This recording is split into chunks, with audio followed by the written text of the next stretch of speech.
réew mi ñii di jubal ñii di dëngal. waaw. Cheikh Yérim dafa woowoon Khalifa. Georgette wallahi li ma lay wax nii dama koo dund. li ma lay wax nii Georgette. dama koo dund de. Khalifa moom lu mu wax ci appel ba. ensemble. Cheikh Yérim ndeke woowoon na Khalifa nee na. ban Khalifa. Khalifa Sall. woowoon na ko ci lan. man de ay waxu Cheikh Yérim woowoon na ko ci lan. ko gëmut. nee na woowoon na ko téléphone ñu waxtaan. Cheikh Yérim. waaw ci mbirum Barth yooyu. Cheikh nag fan yi moom. waaw léegi yéen sorteem yu bari yi jaaxalu leen. léegi mel nag ni commande bu ñuy commandé. alors dama fi am lu ma waxoon. léegi nag la wax neex. muy ak lan def analyse. dama ne technologie fi mu toll. est-ce que def ak Cheikh Yérim émission jar na dagg billet dem France. démb def na émission ki def émission bi daggul billet dem France. muy fii toog. alors lan mooy différence bi moom dafa bokkul ci lobby bi walla. xam naa rek. alors léegi nag suivez bien mon regard fii laa yem tey de parce que dama cee waxoon ni émission bi ñu déplacé nii yóbbu ko ba fële ci jamono jooju. lan moo nekk ci ginnaaw. lan moo nekk ci ginnaaw. di Cheikh daa amatul crédibilité. déet kenn dama ne def ak émission Cheikh. man de modèle business su émission bi laa doon laaj. parce que nag mag buy naan ndox bu tàng. suukar saa tax. Samba. suukar saa tax. xam nga yow café bu saful suukar sax doo ko naan. déedéet xanaa ma bëgg a dee. waaw léegi nag lii am démb. wala ne la ànd ak possible na waa ji def émission waaw sans pour autant. présentateur bi jógee fii dem ba foofu. donc vous avez compris ce que je disais. tout à fait mais tu as posé une question très pertinente. kan moo financé émission boobu. point d'interrogation. tontu leen ko bala ma koo tontu. bu ko tontu bàyyi leen ñoom ñu tontu ko. saa ñoom am nañ lu leen doy sëkk. top. bàyyi leen c'est-à-dire que da nga xam les rouages ba pare poser question en moins d'une semaine. am réponse histoire jox la raison. c'est poser question bi mais moi je vais au-delà de ça. très bien. ñu dem. moi j'ai pas vu la pertinence de l'émission bi ñu jàllale démb. amu ko de. pourquoi ñu jàllale ko. surtout koo xam ne amatul crédit. et voilà ce que je dis dans ce pays-là. réew mi tamit da ngay ree ba tas. top dafa am ñoo xam ne gis nga y a beaucoup de choses yoo xam ne tey mu ngi dessiné wu les masques commencent à tomber. man démb j'ai vu dama xool mais je me suis posé la question quelle est la pertinence de cette interview là d'autant plus que waa ji li mu waxoon ci interview ba ne passé mais il a dit la même chose. répétition. Et pourquoi un support comme ça lan la ciy wut quoi lan la ciy wut. est-ce qu'il n'est pas télécommandé parce que en moins d'une semaine tu fais les deux sorties identiques c'est pas fait gratuitement de. te ku xam la gaa xam ni moom. intérêt rek lay topp. voilà. moo tax du def dara ci merci. ku mos a jàpp ne Cheikh Yérim def na benn sortie parce que c'est sous la demande d'un journaliste. xalaatu ko. wala d'un organe de presse. mënta ne. yaa ngi trompé wu lourdement. donc toutes ces sorties sont calculées et derrière il y a un intérêt bien défini. man dama ko mos a wax moom leçon bi mu gën a maîtriser en communication ci liñ ko jàngal comme c'est une formation sur le tas la def. mooy que ni chaque communication dafa war a am un objectif bien déterminé. et à chaque fois muy génn dafay am un objectif bien déterminé mais objectif am parfois ci sortie mu bëgg la faire comprendre leneen lu nga xamante ni ce n'est pas ça l'objectif de sa communication. mais boo calculer période bi nga xamante ni moom la def communication am ak li xew ak li nga xamante ni moom moo ci am non yooyu yëpp dafa bëri. léegi nag man question bi ma leen posé xam nga benn réponse bi moom àdduna moo évolué jox ñu ko ñun ñëpp ñu xam ko mooy que ni dafa Cheikh Yérim émission yi jarul déplacé wu. donc jarul financé yenn xaalis yi léegi kan moo financé. ci jamono joo xam ne nee nga yoroo moom Cheikh Yérim mi def émission bële moo génnaat wan ñu ne def ak moom émission jarul ngay déplacé wu de Dakar à Paris léegi la financé nag déplacement yeeg logement yeeg yeneen yi si loolu laa lay laaj yow Cheikh Yérim. vous nous donnez la réponse sinon les jours à venir man je vais tout dévoiler ngeen xool. waaw. ko defee les gens vont comprendre ne ce pays là ni ko Samba di waxee. lépp piège. malheureusement. waaw man gis nga tax xam lan laa gëm man même booy wax waxu dof sois sincère avec la population même booy wax waxu dof Marieta sois sincère avec la population si tu joues avec la population yow yaay perdre mais doo ci gagner dara gis nga éthique dafa baax ci doomu aadama Marieta man tey bu ñu ma doon fay ay milliards am na un discours boo xam ne mënuma ko porter ci place bi.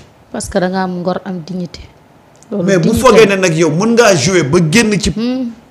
yaa ngi nax sa bopp. loolu dignité dafa am yoo xam ne nit ki buñ la ko étiqueté rek da nga war di sàmm loolu mais vouloir jouer ci population bi ba mu jaral la yow parce que quelqu'un a payé une page que non man am na yoo xam ne du ma ko def. Marieta ça je l'assume pleinement. xam naa ne Top du ko def mais gis nga Top bés bu demoon tey ba am benn arrangement pour une interview avec certaines personnes keroog la may dàq ndax du ma ko def il y va de mon éthique il y va de ma dignité. nit nga sa dignité dalaa gënal xaalis waaye am na ñoo. waaye yow am na ñoo xam ne yow nit ñoo xam ne dañoo am benn entreprise pour déstabiliser ce pays là yow nga leen di jox tribune.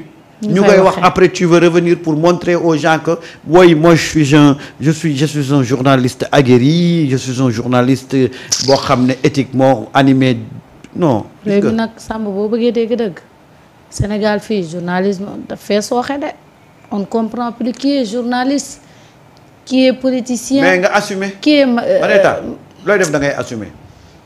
xam ma xam ak lan laa bañ. quelqu'un qui souffle le chaud et le froid. waaw am na ñoo xam ne nag noonu la dañuy màtt di ëff. man nag boo ko defee ma damm say bëñ. dañuy màtt di ëff de. da ngay mën a wane ne yow fii nii ngay doxalee. nit ñi xam ne nii ngay doxalee mais tu ne peux pas jouer avec la population. Aujourd'hui ce qui est en train de se passer dans ce pays-là c'est très simple dafa am ñoo xam ne dañoo jóg pour defar réew mi am ñoo xam ne dañoo jóg pour yàq réew mi.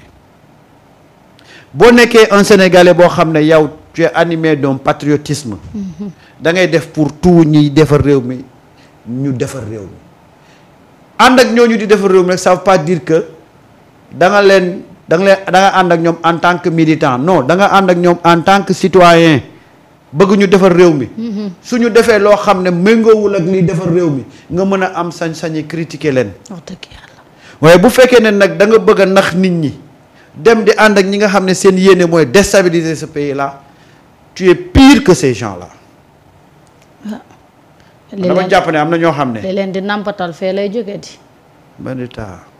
Marieta. ñun fii xam nañu ñoo xam dañ doon bubbuwoo journaliste rek toog ñu leen di télécommandé ñuy tagg nit. Marieta dara gënta neex. di xarab keneen. dara gënta neex ànd ak sa ngor. ak am solo dignité. gis nga yor sa mbuusu mbiskit. nekk ci kaw tali bi di dox fu sa téléphone sonné nga jël. naan allo nit ñëpp di la xool amul lu ko dàq boo buggul jël téléphone nga bañ a jël. Marieta gis nga l'argent gis nga boo taylee sa bopp tu deviens prisonnier de la vie et des gens dafa am ñoo xam dañu jóg pour yàq réew mi. waaw parce que seen intérêt lañ menacé. mais ñooñu képp ku ànd ak ñoom ci loolu yaa leen gën a xool yaa gën a yées ñooñu. des messieurs yoo xam ne amuñu courage yu assumer parce que dañoo daw ba génn bitim réew di def li ñuy def waaye xam nañ ne li ñuy wax buñ toogoon fii ci biir réew mi di ko wax du ñaar waa quelqu'un qui fuit ses responsabilités quelqu'un boo xam ne entreprise am yëpp c'est pour déstabiliser ce pays yow tu lui sers de canal. waaye yow Samba sax ci yow koo xamante ni amatoo yow benn estime benn crédibilité kuy dem bay sekk ak Adamo di ko fay pour mu yàqal la sa jabar yow kooku amati nga loo war a wax ci réew mi ba nit ñi di la déglu. nañ arrêté quand même. mais nag gis nga kooku xam nga noonu la mel moo ko choisir. waaw mais man mi nekk sama métier am benn xar kanam bu ma wone je vais pas tendre mon micro à ce monsieur là bu yeboon na fay ay milliards man laa wax je vais pas tendre ce monsieur là à su ma ko defee rek je suis complice maa gën a yées sax kooku. loolu daa am na. yow Marieta tey dinaa la yónnee la demal interviewé kooku. su ma demee de kon xam nga lan interview bi moom fële lay egg ji. parce que commissariat en réalité ce qu'il dit depuis 2 semaines amul sens te day ragg Antoine Diome de. moo tax gis nga. yow Antoine Diome mënoo ko ragg ci réew mi ba mu set tilim na ba noppi noppalul. waaye nag gis nga. réew mi li ma fi méttee bari man. xoolal dañuy jéem ba sonn mais ça va pas passer c'est malheureux nag les gens yi leen di servir de canal c'est ça qui est malheureux parce que ñoom mënuñu li ñu bëgg mënul nekk. de mais ñi nga xam ne et voilà pourquoi les Sénégalais ne peuvent pas digérer tous ces gens là yi toogoon jamono ji peuple bi di ñafe. pour ce changement là ñii lii mooy seen jikko c'était juste une question d'argent. C'était pas une question de principe, c'était pas une question de conviction. xaalis lañ leen joxoon moo taxoon ñu fermer les yeux sur ce qui se passait de 2021 à 2024 loolu moo tax sénégalais yi mënuñ leen accorder benn crédibilité. Et ils continuent encore à jouer ce jeu-là. Wallahi. Avec une fois encore la complicité de ces sénégalais-là. Mais du antu képp koo xam ne da nga jaay sa ngor ci pénc mi estime bi askan wi amoon ci yow dañ na parce que nag askan wi dañu xam ràññee kenn mënatu leen kenn mënu leen manipuler kenn mënu fi créer benn machination bañ gëm la mais comme on dit lii yëpp ni ko El Hadj Amadou Diaw waxee lii yëpp justice bu yéex la. moo ko waral de. moo ko waral de. ñii bu ñu jaaroon fa ñu war a jaar ak justice bi kon du ñu yegg si fii. kon de heure bii ña nga ca rëbës sa kër maam. waaw gis nga Sénégal dafa am ñoo xam ne dañu yàq Sénégal ba pare malheureusement ñu ngi continuer di am voix au chapitre di yàq Sénégal. mais Samba nag. bu ñuy xool Sénégal tey fi mu toll ak tey Sénégal yàqu gi mu am. médias yi dañu jouer benn rôle boo xamante ni du seen rôle parce que bi ñuy nekk xale di jàng journalisme pour servir sa réew pour contribuer à la bonne marche quand même de ton pays nga gis ñoo xamante ni nee na ñooy yaay ay journalistes yi mag lañu jaar nañ ci école yu mag alors ñuy wane beneen facette boo xam ne yow xamoo ko ci journalisme wala boog du li nga jàng école.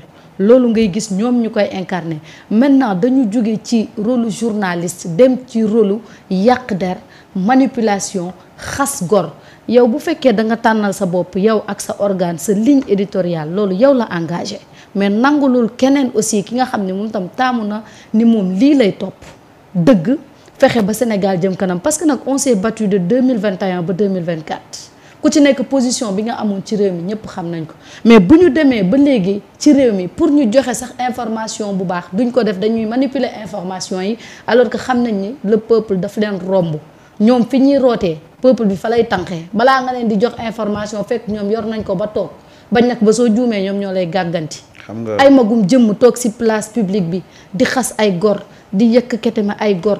ñoo xamante ni kenn nawloowu leen ñàkk nañu classe ñàkk nañu fayda war nañu xoolaat nag métier bii ngir xale yi nga xamante ni ñoo war a ñëw ëllëg man de am na ci ñoo xam ne nawloowu ma leen. Mais c'est-à-dire que xam nga loolu yëpp ça li koy indi Marieta ce n'est pas spécifique du sax métier bi mais d'abord ci yar gi la Marieta doylu dafa baax ci doomu aadama. ak am solo. Marieta di compter ci say propre moyen dafa baax ci àdduna. gis nga di ñaq di jëriñu culture boobu boo ko amee rek doo mën a yàlla dina la dimbale ba. doo agsi ci yenn niveau yi. dëgg la. Marieta ñun bu ñuy nekk ci journalisme on avait la possibilité d'avoir tout. comme ni ko gars yi jàppee li ñu foog ne moom mooy defar àdduna mooy am oto am fii kër fii di fréquenter yenn kii ñoom yooyu lañ jàpp ne mooy defar doomu aadama mooy defar àdduna. Marieta man bi may liggéey ci Wàdd Marieta amoon naa possibilité am lépp mais tout le temps que j'étais là-bas je me suis contenté uniquement de mon salaire et quand rajo bi fermé les gens me reprochaient lu tax li nga fi nekk yëpp amoo kër amoo oto man leen mais salaire bi maa mënuma ci woon am kër ak oto et du ma dem di ñaan kër. du ma dem di ñaan oto. parce que bu la joxee kër jox la oto mooy yow kooku. moo la moom. fi mu bëgg rek ngay jaar. waaw mais indépendance boobu ma amoon tey moo ma dimbale. loolu nag yar la yar dañ la ciy nàmpatal nga góorgóorlu ci. politicien ak ku munti doon am na foo xam ne bu la fa féetee li nga bëgg ngay def ndax jaar na ci éthique ndax jaar na ci déontologie il s'en fout pas mal je m'excuse du terme li mu bëgg ngay def politicien boo jëlee avance am di nga bëri de.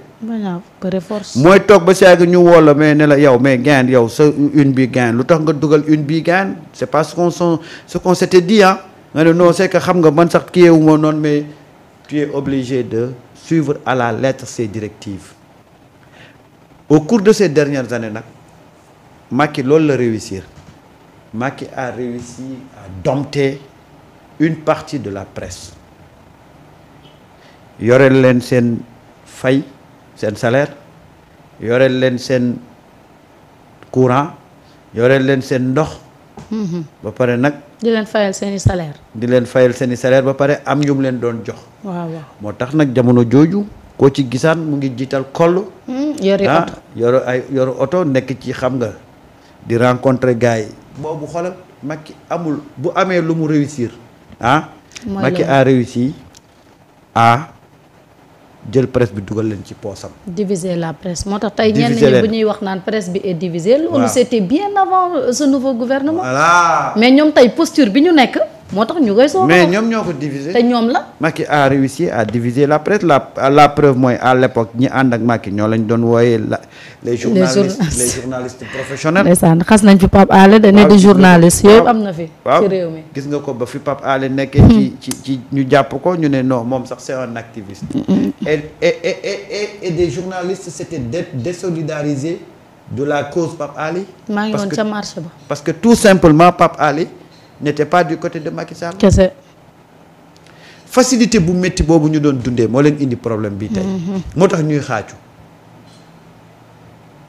facilité boobu noonu ñu doon dundee moo leen yóbbee problème bi moo tax tey bu ma déggee ñu wax ay problème mu impôt ma ne leen le problème de la presse du ay problème mu impôt. déedéet. nañ leen baal impôt yépp nga xool dañuy retrouver wu ci problème parce que ils n'ont jamais pensé à créer un modèle économique rentable ñoom dañu jàpp ne gaa yaa ngi fi te gaa yi ñooy financer presse bi moo taxoon à l'époque ministre bu nekk amoon nga sa organe de presse doon nga gis benn organe boo xam ne toujours ci Amadou Ba lay sëgg. nga gis benn organe boo xam ne toujours ci Mame Boye Diao lay sëgg. nga gis benn organe boo xam ne toujours mu ngi ci ndem si yàlla Moustapha Ba noonu lañ doon demee su ko defee dañ leen yoreel seen salaire yoreel leen seen charge fixe yi ba pare nag bokkul yow en tant que patron de bi lañ la doon jox. patron yi kay loolu nag amatul moo indi tey seen entreprise de presse nekk dans la précarité et contrairement à ce qu'ils disent c'est faux. du régime bi moo leen dugal ci précarité boobu. la ngeen doon jël te dëppoowul ak yoon te ñu arrêté ko moo leen dugal ci problème bi. convention yi ñu leen daan voilà il faut oser dire la vérité. vous n'avez jamais travaillé pour rentabiliser vos médias. da ngeen toppoon ay politiciens ñu leen di jox xaalis de façon illégale. ba pare di woote fu ne ni signal leen ko convention. voilà. ki ñu signal convention 68 milliards 68 millions yoo xam ne amul cachet amul date. waaw loolu lañ tàmmoon tey looloo tax nag ñu nekk fi di xataraayu parce que loolu moo amul ñoom ba ñuy def loolu xamoon nañ ne teguñ ko ci yoon. mais tey loolu moo leen indi seen problème yi. malheureusement pour des gens qui ne connaissent pas dañuy jàpp ne situation dëkk bi moo précaire. ba ñoom ñu retrouver wu ci c'est faux. ñun xam nañ comment les organes de presse vivaient xam nañ ko il y avait des journalistes yoo xam ne ils étaient nourris ils étaient blanchis ils étaient mais de façon gratuite comme ça parce que tout simplement ñu ngi exécuter ligne politiciens yi bëgg. wallaay moo tax loo ci gis nguur wàcc rek ñëpp am problème. ku ne naan mënatuma fay samay salaire. waaw situation bi may dund dafa metti. waaw. kon yow ça veut dire que ci ki nga wéeru woon moo pousse. mais pendant ce temps y a certains organes yoo xam ne ba Macky wàccee ba tey amuñu benn yoon mois bu ñu toog te fay ñu salaire. déedéet ñu ngi fay normal. ñu ngi fay normal. Ah bon. Alors c'est quoi le problème gis nga ñun nous avons pratiqué